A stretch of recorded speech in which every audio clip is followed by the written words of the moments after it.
1/3/2024 నుండి 15/3/2024 వరకు పుట్టినటువంటి వారందరికీ కూడా ముందస్తుగా జన్మదిన శుభాకాంక్షలు. గతంలో వివాహం చేసుకున్న వారికి వివాహ వార్షికోత్సవ శుభాకాంక్షలు.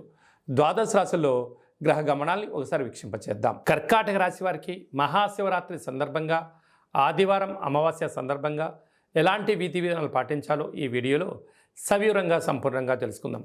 కర్కాటక రాశిలో ఏ నక్షత్రాలు వస్తాయనగా పునర్వసు నక్షత్రంలోని చివరి పాదం 4వ పాదము, పుష్యమీ నక్షత్రంలోని 4 పాదాలు, ఆశ్లేష నక్షత్రంలో 4 పాదాలు కలిపితే కర్కాటక రాశి. చాలామందికి పుట్టినటువంటి కాల సమయంలో డేటా ఆఫ్ బర్త్లో లేనటువంటి కారణం వలన పేరు యొక్క మొదటి అక్షరాన్ని అనుసరిస్తూ రాశిని తెలుసుకునే ప్రయత్నం చేద్దాం. అవి ఏ అక్షరాలు అన్నట్లయితే హీ, హూ, హే, హో, డా, డి, డు, డే, డో అక్షరాల వర్ధుడు కర్కాటక రాశి జాతకులే. కర్కాటక రాశి అధిపతి చంద్రుడు.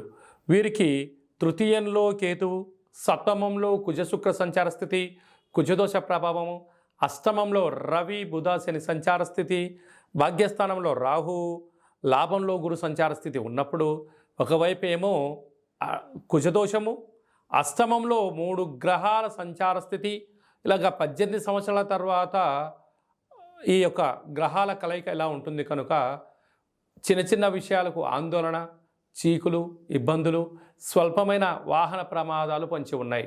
కనుక మీ జన్మ నక్షత్రం రోజున ఈ అమావాస్య సందర్భంగా మీరు దూర వాయు జల ప్రయాణాలు పెట్టుకోకపోవడం ఉత్తమోత్తంగా భావించగలగాలి. అనవసరమైన ఖర్చులు తగ్గించుకునే ప్రయత్నం చేయగలగాలి. ఆధ్యాత్మిక చింతన ఉండగలిగినట్లయితే అద్భుతమైన జీవన విధానానికి మీరే మార్గదర్శకులు అవుతారు అని చెప్పి గమనించాలి. కనుక కర్కాటక రాశి వారు పంచామృతంల చేత, చెరుకు రసం చేత, తెల్లటి బియ్యాన్ని నానబెట్టినటువంటి బియ్యం చేత మహాదేవుడికి అభిషేకం చేసుకోవడం అదృష్టం, ఆనందం మీ సొంతం అవుతుంది.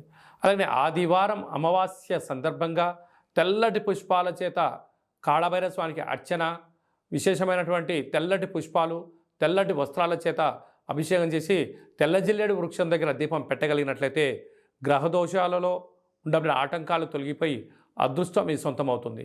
స్వయం వృత్తులు, సేవారంగాలు, హోటల్ వ్యాపారాలు, నీటి వ్యాపారాలు, మిల్క్ బిజినెస్ చేసేటువంటి వారందరూ స్వయం వృత్తుల వారికి, వ్యవసాయ సోదరీమణులకు, సాఫ్ట్వేర్ ఉద్యోగస్తులు కొద్దిపాటి జాగ్రత్త అవసరమని చెప్పి గమనించాలి.